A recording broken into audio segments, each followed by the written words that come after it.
안녕하세요, 여러분. 저 이페스코리아 정성기라고 합니다. 반갑습니다. 아무쪼록 여러분 이제 합격하시는데 이제 최선을 다해서 도움을 드리겠습니다. 그 이제 교재 2권이죠, 여러분. 예, 저거 이제 2권 그리고 이제 파생상 펀드를 이제 공부하실 텐데요. 자, 이제 그 첫 번째 부분입니다. 이제 영업 실무하고 펀드 세제 보도록 하겠습니다. 교재를 보면 이게 이제 파트 1, 2 이렇게 나눠져 있는데 실제 시험은 이 합해가지고 이제 8개 출제되죠. 이 세제 부분에서 이제 한두 문제 이렇게 출제돼요. 영업 실무가 많이 나고. 여기서 이제 다루는 걸 먼저 봐볼까요? 그 핵심적인 내용을 보면, 여러분 이제 그 파트 1, 그 표지 있죠, 교재 준비되셨죠? 거기 이제 3개 장으로 되어 있는데, 제일 먼저 그 펀드 판매 절차가 나오죠. 이제 펀드를 우리가 판매할 때, 펀드는 이제 투자성이 있지 않습니까?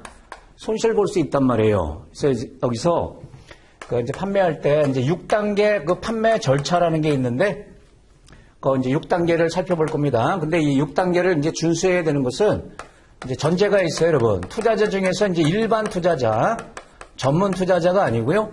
일반 투자자가 영업점에 왔을 때 방문 시 이제 지키는 절차예요. 예를 들어서 이제 온라인 판매도 있고 뭐 전화 판매도 있다고 그랬을 때 거기서는 이렇게 6단계를 다 안 지켜도 된다는 거예요. 전문 투자자일 때도 마찬가지고요.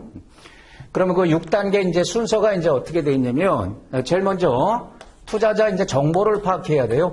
투자자 이제 성향을 알아야 되니까 정보를 파악하고 이제 유형을 분류합니다. 투자자 유형을 분류한다는 거예요. 그리고 이제 투자자 유형에 맞게 우리 이제 적합성을 적용해야 되기 때문에 적합한 이제 펀드를 선정하고요. 요 펀드를 이제 투자 권유해야 되겠죠. 네, 이때 이제 설명을 해줘야 됩니다. 설명을 하고 투자자 이제 투자할 건지 말 건지 의사를 확인하고요. 그래서 이제 의사를 확인하는 겁니다. 그리고 이제 사후 관리. 이렇게 이제 6단계가 있는데, 그러면 이 각 단계별로 이제 어떤 일을 해야 되냐, 이제 그런 것들을 살펴놔야 되겠죠?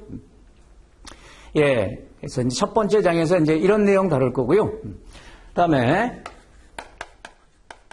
투자 권유 준칙 2장에서 투자 권유하는 이제 원칙들이 있단 말이에요. 여기서, 일단, 그 이제 영업점에 투자자가 왔는데 이제 투자 권유를 받을 거냐 안 받을 거냐가 있는데 불원이라는 건 이제 원치 않는다 이런 거죠. 내가 그냥 직접 선택하겠다 권유받지 않고 그걸 이제 불원이라고 얘기합니다. 또는 투자 권유를 이제 희망하는 고객이 찾아왔을 때 그럼 이제 권유하는 방법이 다르겠죠. 불원할 때 이제 희망할 때 어떻게 이제 판매를 해야 되냐 투자 권유를 해야 되냐 그런 게 다르고요. 특히 여러분. 파생상품은 이제 가장 위험이 큰 상품이에요. 이제 파생상품 등이라는 말을 쓰는데, 파생상품 등을 투자 권유할 때는 아주 이제, 별도의 까다로운 이제 규칙들이 있어요. 규정이 있기 때문에, 그거 이제 따로 띄어서 우리가 좀 봐야 되고요. 또, 뭐 여러 가지가 있지만, 재권유할 때가 있어요, 여러분. 재권유할 땐 또 어떻게 해야 되냐? 바로 재권유해야 되냐? 똑같은 상품을, 아니면 다른 상품을 해야 되냐? 뭐 1개월을 기다려야 되냐 뭐 이제 그런 규정들이 있는데 그런 거 살필 거고요. 그다음에 이제 시험에 가장 중요한 게 세 번째 장이 되겠어요. 수익증권 저축이라고 그래가지고요. 지금 여러분 이제 펀드에 투자하는 것을 보면 이제 예금 가입하는 거 똑같습니다. 이제 통장이 있죠. 요걸 이제 수익증권 저축이라고 부르는데 여기 이제 그 종류들이 있습니다. 예금도 여러분 요구불 예금이 있고 저축성 예금이 있고 저축성 예금 안에 보면 거치식, 적립식 이렇게 이제 예금 종류가 있듯이 펀드도 굉장히 유사합니다, 여러분. 일종의 이제 저축 상품으로 이제 보는 거예요. 그래서 이제 임의식이라는 게 있어요. 임의식은 이제 아무것도 정하지 않고 투자하는 거고요. 목적식 이제 조건을 정하는 건데요. 여기서 이제 한 번에 돈을 다 놓고 투자하면 이제 거치식 펀드라고 부르고 매월 이렇게 이제 투자하면 적립식 펀드. 또 이제 목표 금액을 정해놓고 하는 이제 목표식이라는 것도 있어요. 그럼 요거 차이점이 뭐냐? 요거는 이제 굉장히 시험용으로 중요합니다. 차이점들을 명확하게 이제 알아놔야 되고요. 그 다음에 이제 주요 내용이라 그래서 예를 들면 이제 저축 금액, 제한이 있냐 없냐 이거죠, 여러분. 펀드 투자할 때 금액 제한이 있습니까? 원칙적으로 아무 제한이 없죠. 또 저축 기간 제한이 있냐 없냐 이것도 제한이 없습니다, 여러분. 내가 만기를 정하는 거예요, 여러분.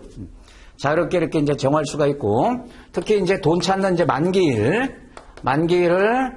이제 기준을 어떻게 가져가냐 여기도 좀 이제 알아둘 필요가 있어요. 뭐 일 단위로 만기를 정했을 때, 월 단위, 연 단위로 정했을 때, 그럼 언제가 만기가 되는 거냐? 쉬운 얘기지만 날 수가 있고요. 그 다음에 시험에 이제 늘 출제되는 게 이제 우대 조치라는 게 있어요, 여러분.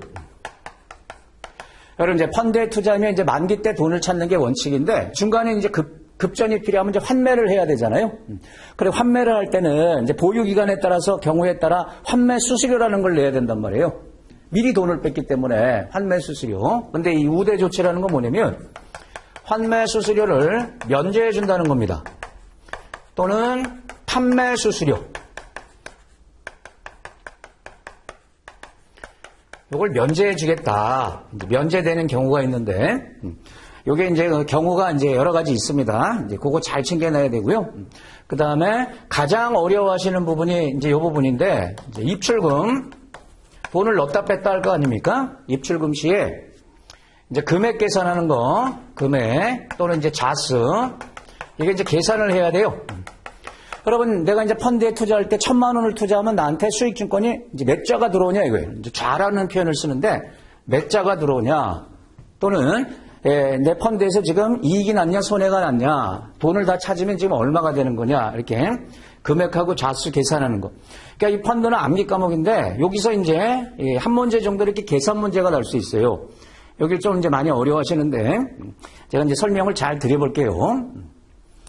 예, 여기도 우리 포기하지 말고 해놔야 되겠다. 그리고, 이제 그 파트가 다르지만, 이제 펀드 세제 부분을 보겠습니다.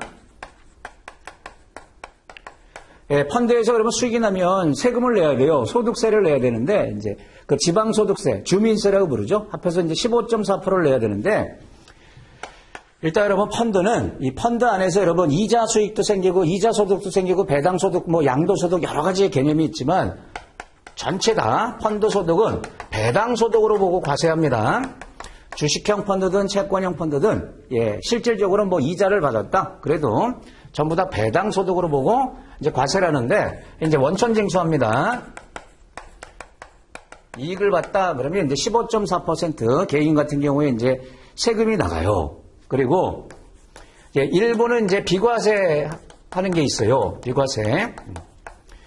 그러니까 뭐 예를 들면 이제 상장 주식 같은 경우에 이제 주식을 매매할 때 이제 펀드에서 매매할 때는 비과세 하겠다. 그러면 투자자한테 다 주겠다는 거죠. 그 수익분을. 요거 이제 비과세 어떤 것들을 비과세하냐 이제 그것도 우리 공부할 거고요. 그럼 언제 세금을 내는 거냐? 이제 과세 시기. 요거 이제 투자자가 돈을 받을 때 그리고 투자자한테 돈이 갈 때 이제 과세를 하는 거예요. 뭐 등등. 여기서 주로 이제 그 펀드에서 발생하는 것은요.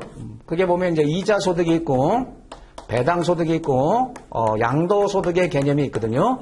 금융상품에서는 크게 이렇게 이제 세 가지 소득이 발생할 수 있어요. 이자 소득, 배당 소득, 양도 소득. 그러면 그 이자 소득은 어떤 걸 얘기하냐? 소득세법에 보면 이게 이제 다 규정이 돼 있단 말이에요. 어떤 것들에 대해서는 이자 소득을 이제 받겠다.